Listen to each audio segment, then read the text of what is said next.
Hello guys, कैसे हैं आप सब लोग। मैं हूं आपका दोस्त अरसलान और आप देख रहे हैं मेरा चैनल पिक फ्लिक्स। हाजिर हूं लेवल अप के एपिसोड 48 के साथ। लास्ट एपिसोड के एंड पे हमने देखा था जिन्हू डीमन कासल के 100 फ्लोर पर चला जाता है और उसका लेवल भी दिखाया जाता है कि जिन्हू 93 लेवल पर है, जबकि वहीं पर एक बड़े से ड्रैगन पर बैरन आता है जो कि डीमन किंग है। एसएल भी डीमन किंग की तरफ देखती है और कहती है ये तो बहुत ज्यादा स्ट्रॉन्ग है, मुझे इंटेंस ब्लड लॉस महसूस हो रहा है, मैं पहली बार डीमन किंग को देख रही हूँ। जिन्हू एसएल की तरफ देखता है और कहता है इसकी इतनी ज्यादा पावर है कि एसएल भी इसको महसूस कर सकती है, वो भी बेचारी कांप रही है। जिन्हू बैरन की तरफ देखता है और कहता है ये तो एक ऐसा दुश्मन है जो कि उड़ सकता है, ये फाइट थोड़ी सी मुश्किल होने वाली है। उसके ड्रैगन का नाम विवरिन काइजर होता है। जिन्हू साथ ही ड्रैगन की तरफ देखकर कहता है ये तो एक विवरिन ड्रैगन है, यहाँ पर मैंने डीमंस के अलावा सिर्फ एक घोड़े को देखा है और इसके अलावा इस ड्रैगन को देख रहा हूँ। साथ ही जिन्हू कहता है अगर ये एक डीमन नहीं है तो इसका मतलब मैं इस ड्रैगन के शैडो को एक्सट्रैक्ट कर सकता हूँ और ये तो बहुत ही अच्छा रहेगा, मेरे पास भी एक उड़ने वाला शैडो आ जाएगा। डीमन किंग वापस में हवा में चला जाता है और अपनी तलवार को सामने की तरफ करते हुए अपने स्किल को एक्टिवेट करता है, जिससे बहुत सारे गेट्स ओपन होते हैं और उनमें से डीमन आर्मी बाहर निकलती है। उन बड़े बड़े गेट्स में से डीमन सोल्जर्स और डीमन नाइट्स निकलते हैं जो कि काफी ज्यादा स्ट्रॉन्ग होते हैं। जिन्हू उस आर्मी की तरफ देखता और कहता है डीमन नाइट्स और डीमन जनरल्स ये कम से कम किसी ए रैंक के लेवल के हंटर के बराबर तो होंगे, लेकिन असल मसला ये है कि यहाँ पर बहुत सारे डीमंस हैं जिनका मुझे मुकाबला करना पड़ेगा, यहाँ पर कम से कम 100 से ज्यादा हैं। एसल जिन्हू से कहती है सर अब हम लोग क्या करेंगे, वो डीमंस तो आगे बढ़ रहे हैं। जिन्हू से कोई भी जवाब नहीं देता और उसे कहता है एक मिनट रुको। डीमंस की आर्मी उसके करीब आती जा रही होती है। जैसे ही वो उसके थोड़ा सा और करीब पहुंच जाते हैं, जिन्हू अपने डीमन मोनार्च एरिया इफेक्ट को एक्टिवेट करता है। जिन्हू का लेवल अप होने की वजह से उसका एरिया इफेक्ट भी काफी ज्यादा बड़ा हो जाता है। साथ ही जिन्हू अपने शैडो सोल्जर्स को बाहर निकाल लेता है और उन सबको अटैक करने का कहता है। और आप सबको पता होगा कि इस एरिया इफेक्ट के अंदर डीमन सोल्जर्स के स्टैट्स 50% तक बढ़ जाते हैं, यानी कि उनकी पावर 50% बढ़ जाती है। जिन्हू के सारे सोल्जर्स डीमन आर्मी को मारना शुरू कर देते हैं। जिन्हू के सारे जनरल्स भी अच्छे से फाइट कर रहे होते हैं, जबकि टस्क भी अपने क्रिस्टल को इस्तेमाल करते हुए हाइमन ऑफ कंबशन इस्तेमाल करता है, जिससे एक जबरदस्त फायर इफेक्ट पैदा होता है और सामने से बहुत सारे डीमंस मर जाते हैं। एसिल भी ये देखकर बहुत ज्यादा हैरान हो जाती है और कहती है मैं जिन्हू के साथ 89 फ्लोर से यहाँ पर आई हूँ, लेकिन मैं पहली बार जिन्हू को फाइट करते हुए देख रही हूँ, ये तो बहुत ज्यादा अमेजिंग है। लेकिन साथ ही एसिल बैरन की तरफ देखती है और कहती है ये तो इस जगह का किंग है, जबकि जिन्हू एक मॉन्स्टर है जो कि हमारे डीमंस को मार रहा है। मुझे किसका साथ देना चाहिए, अपने किंग का या फिर जिन्हू का।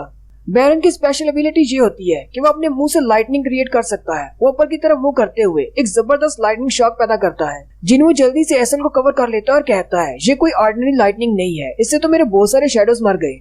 ये कोई आम मैजिकल लाइटनिंग नहीं है, ये तो एक स्पेशल मैजिकल लाइटनिंग है। मेरे शेडोज इसके सामने बिल्कुल बेबस हैं। अगर मैंने जल्दी से इसका कोई हल नहीं निकाला तो मेरे शेडो सोल्जर्स बार बार रीजनरेट करने के बाद मेरी माना पावर खत्म हो जाएगी। जिन्हू एसल को छोड़कर जल्दी से ऊपर की तरफ जंप करता है और सीधा बैरन पर अटैक करने के लिए आगे बढ़ता है। जिन्हू कहता है मुझे इस ड्रैगन के पंख को काटना होगा, लेकिन जैसे ही वो उसके पंख पर अटैक करने वाला होता है, बैरन अपनी बड़ी सी तलवार से उसको ब्लॉक करता है और साथ ही बैरन अपनी तलवार को घुमाते हुए जिन्हू को पीछे की तरफ पुश करता है, जिससे जिन्हू दूर जाकर गिरता है। जिन्हू के नीचे गिरने के फौरन बाद ही बैरन फिर से अपने मुंह में इलेक्ट्रिसिटी को लोड करता है और उस पर अटैक करता है।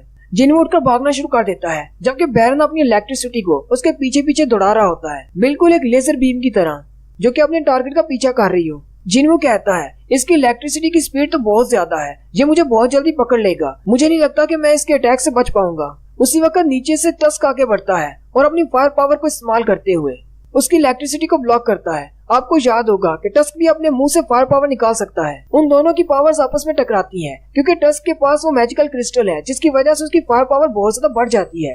वो बैरन की इलेक्ट्रिसिटी को पीछे की तरफ पुश करते हुए ऊपर की तरफ ले जाता है, जिससे बैरन का ड्रैगन जख्मी हो जाता है और बैरन अपने ड्रैगन से नीचे गिर जाता है। जिन्हू कहता है टस्क को मैजिकल क्रिस्टल देकर मैंने बहुत ही अच्छा फैसला किया था। बैरन के नीचे गिरते ही जिन्हू उठकर खड़ा हो जाता है और अपना डैगर निकाल लेता है और उसे कहता है चलो शुक्र है तुम नीचे तो आ गए। ऊपर की तरफ देख देख कर तो मेरी तो गर्दन में दर्द हो गया।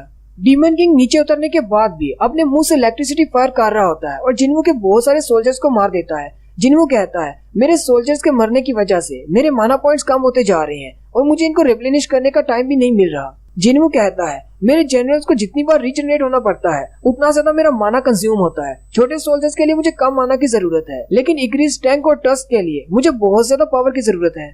उसी वक्त आयरन आगे बढ़ता है और बैरन पर अटैक करता है, लेकिन बैरन क्योंकि बहुत ज्यादा पावरफुल है वो आयरन को खत्म कर देता है। फिर आयरन के फौरन बाद इग्रिस उस पर अटैक करता है, लेकिन बैरन इग्रिस की तलवार को अपने एक ही हाथ से पकड़ लेता है और अपने मुंह से इलेक्ट्रिसिटी निकालते हुए इग्रिस को भी मार देता है। यानी इग्रिस भी वापस चला जाता है। असल में मैं यहाँ पर शैडोज के लिए मरने का लफ्ज इस्तेमाल कर रहा हूँ, लेकिन ये शैडोज मार नहीं सकते, ये दोबारा से रीजनरेट हो जाते हैं। जिन्वो उठता है और अपने वाइटल स्ट्राइक इफेक्ट को इस्तेमाल करते हुए अपने डैगर के साथ बैरन पर अटैक करता है, लेकिन बैरन अपनी बड़ी सी तलवार को सामने करते हुए उसके अटैक को ब्लॉक करता है। जिन्वो कहता है मेरी वाइटल स्ट्राइक को भी इसने ब्लॉक कर दिया। उसी वक्त बैरन आके अपना हाथ बढ़ाता है और जिन्वो को सर से पकड़कर ऊपर उठा लेता है। बैरन जैसे ही अपने दूसरे हाथ में पकड़ी हुई तलवार से जिन्वो को मारने लगता है, उसी वक्त इग्रिस फिर से निकलता है और अपनी तलवार से उसकी तलवार के अटैक को ब्लॉक करता है। जिन्वो जल्दी से अपने नाइफ को उसके सीने में दंसा देता है। दूसरी तरफ से इग्रिस भी अपनी तलवार को उसके बाजू में दंसा देता है, जो कि उसके बाजू के आर पार हो जाती है। बैरन के दूसरे हाथ से उसकी तलवार छूट जाती है। इससे बैरन बहुत ज्यादा गुस्सा हो जाता है और बौखलाते हुए अपनी इलेक्ट्रिसिटी की पावर को चारों तरफ रिलीज करता है। उसकी इलेक्ट्रिसिटी से बचते हुए जिन्वो का फायर रेजिस्टेंस वाला रोब, जो कि उसने स्पेशल खरीदा था, वो भी सारा जल जाता है। बैरन अपनी मैजिकल पावर्स को इस्तेमाल करते हुए अपने हाथों में 2 मैजिकल स्वर्ड्स बना लेता है। जिन्वो भी अपने दूसरे हाथ में नाइट किलिंग डैगर को निकाल लेता है और फिर वो दोनों फाइट के लिए रेडी हो जाते हैं और बड़ी ही स्पीड के साथ एक दूसरे के सामने आगे बढ़ते हैं और वो दोनों ही एक दूसरे की तलवार के अटैक को ब्लॉक करते हैं। एक तरफ से बैरन अटैक करता है और एक तरफ से जिन्वो अटैक करता है। फिर वो दोनों ही बड़ी स्पीड के साथ एक दूसरे के ऊपर अटैक करते हैं। जिन्वो बैरन के बिल्कुल सामने खड़ा होता है। बैरन अपने मुंह में दोबारा से इलेक्ट्रिक शॉक क्रिएट करता है और उस पर फायर करने लगता है। जिन्वो कहता है इतने डिस्टेंस से मैं बच नहीं पाऊंगा। बैरन जैसे ही अपनी इलेक्ट्रिक बीम को छोड़ता है, जिन्वो अपने नाइफ को सामने करते हुए उसको डॉज करता है, जिससे वो बीम ऊपर की तरफ डिफ्लेक्ट हो जाती है, लेकिन जिन्वो के हाथ से उसके दोनों डैगर छूट जाते हैं। बैरन फिर से अपनी तलवार का वार करता है। जिन्वो जल्दी से उसको बाजू से पकड़ लेता है। जिन्वो ने बैरन के दोनों बाजुओं को पकड़ रखा होता है ताकि वो तलवार से उस पर अटैक न कर पाए, लेकिन बैरन फिर से अपने मुंह में एक इलेक्ट्रिक शॉक क्रिएट करता है और जिन्वो पर बीम छोड़ने वाला होता है। जिन्वो कहता है इसकी माना पावर तो बहुत ज्यादा है, ये खत्म होने का नाम ही नहीं ले रही। लेकिन बैरन के शूट करने से पहले ही एसेल उसके ऊपर अपनी तलवार फेंकती है, जिससे बैरन का ध्यान उसकी तरफ हो जाता है। जिन्वो उसी वक्त मौका देखकर अपने डोमिनेटर टच इफेक्ट को एक्टिवेट करता है और अपनी स्ट्रेंथ को इस्तेमाल करते हुए उसके दोनों बाजुओं को उखाड़ देता है। जिन्वो उसके दोनों बाजुओं को उखाड़ने के फौरन बाद उसकी थोड़ी के नीचे पंच मारता है और जिन्वो की स्ट्रेंथ क्योंकि बहुत ज्यादा होती है, इस वजह से बैरन बेचारे का सर उड़ जाता है और वो मर जाता है। और साथ ही विंडो ओपन होती है और जिन्वो से कहा जाता है कि तुमने डीमन किंग बैरन को हरा दिया है। बैरन के मरते साथ ही जिन्वो की क्वेस्ट पूरी हो जाती है। जिन्वो वहीं पर बैठ जाता है और एसेल से कहता है जल्दी से जाकर अपने फादर को बताओ कि तुम्हारा रेडिस क्लैन अब टॉप प्लेस पर है। एसेल बहुत ज्यादा हैरान हो जाती है और जिन्वो से कहती है मेरे क्लैन का नाम रेडिस नहीं रेडिर है। डीमन किंग को मारने के बाद जिन्वो का लेवल दिखाया जाता है, जो कि 97 तक पहुंच चुका है। अब जिन्वो के पास सिर्फ 3 लेवल्स रह गए हैं 100 तक पहुंचने के लिए। जिन्वो आराम करने के लिए बैठ जाता है, जबकि उसके शैडो सोल्जर्स वहां से हासिल होने वाले सारे माना क्रिस्टल्स और सारी लूट को इकट्ठा करना शुरू कर देते हैं। जिन्वो को उसके रिवार्ड्स मिलना शुरू हो जाते हैं, साथ ही उसे एक्सपीरियंस पॉइंट्स भी मिलते हैं। सेट आइटम के तौर पर जिन्वो को डीमन किंग की रिंग मिलती है, जिसके साथ उसका सेट कंप्लीट हो जाता है। और अब इन तीनों सेट्स के कंप्लीट होने के बाद वो वाटर ऑफ लाइफ को क्रिएट कर सकता है, यानी अपनी मॉम को क्योर कर सकता है। और इंग्रेडिएंट के तौर पर जिन्वो को जो purified blood of demon king चाहिए था, वो भी उसे मिल जाता है।